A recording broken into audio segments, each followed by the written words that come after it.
Hace 3 años que comenzamos con este canal. Y estoy hablando en plural porque no soy la única que trabaja en el canal. Hay alguien detrás de cámaras y de la edición, Damer. Nuestro objetivo era muy simple. Yo quería compartir el amor hacia la cocina, hacia la comida. Me encanta cocinar, también me encanta comer.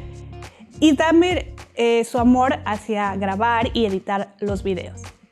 Al inicio yo no quería aparecer en los videos y cuando Damer estaba trabajando o por alguna razón estábamos separados, yo tenía que grabar y mis habilidades eran las peores. Pero aún así yo me sentía orgullosa de mis videos.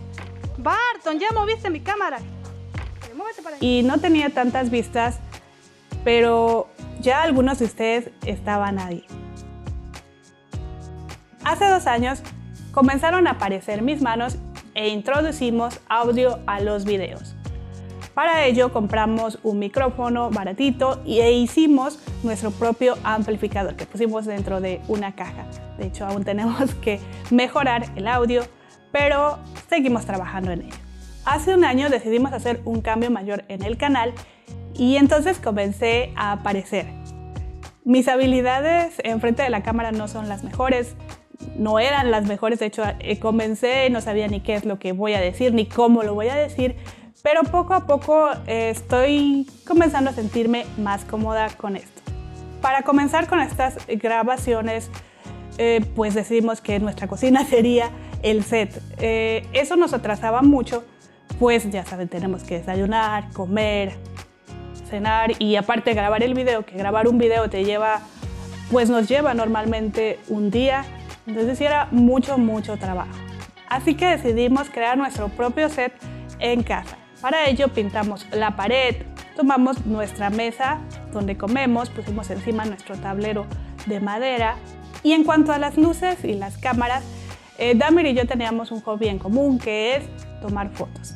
Es por ello que desde un inicio, desde ya tiempo atrás, Damer tenía estas luces y este difusor que está aquí arribita y yo ya tenía esa cámara que es la que está grabando en estos momentos. En fin, lo que solía ser un hobby en un principio se convirtió en algo que hacemos de tiempo completo. Parecería algo muy sencillo, pero grabar un video sí nos lleva bastante tiempo, nos lleva, si nos va bien, mediodía, pero normalmente es un día hasta 2 días. Además de eso, que debemos trabajar en la edición, en la voz, en nuestras redes sociales, etc. De hecho, es un trabajo de todos los días que amamos mucho hacer y en el cual nos esforzamos mucho. Y es por ello que recibir este botón nos hace sentir muy feliz. Muchísimas gracias a ti, esa maravillosa persona que se encuentra detrás del teléfono, de la computadora, que está viendo en este momento el video. Sin ti nada de esto sería posible, ni los videos, ni el canal, ni este botón. Muchísimas gracias. También quiero agradecer a YouTube, a Susan y a Rick que empacó este botoncito. Soy Rosy, los quiero a todos y nos vemos en el próximo video.